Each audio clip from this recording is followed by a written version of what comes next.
அஸ்ஸலாமு அலைக்கும் வரஹ்மத்துல்லாஹி பரகாத்துஹு. பிஸ்மில்லாஹிர் ரஹ்மானிர் ரஹீம். அன்பான சகோதர சகோதரிகளே, எல்லாம் வல்ல அல்லாஹுவின் நல்லடியார்களே, இன்று நாம் காண இருக்கும் தலைப்பு முதலாளிகளின் கவனத்திற்கு.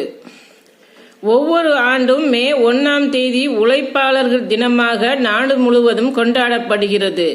அரசு விடுமுறையும் மக்களுக்கு வழங்கப்படுகிறது. சில முதலாளிகள் தங்களது தொழிலாளிகளுக்கு ஆடை வழங்கி அந்நாளை சிறப்புப்படுத்துகிறார்கள். இத்தினத்தை தொழிலாளர்களோடு கொண்டாடி இத்தினத்தில் மட்டும் தொழிலாளர்களை சந்தோஷப்படுத்தும் முதலாளிகள் வருடம் முழுவதும் அவர்களை சந்தோஷப்படுத்த வேண்டும்.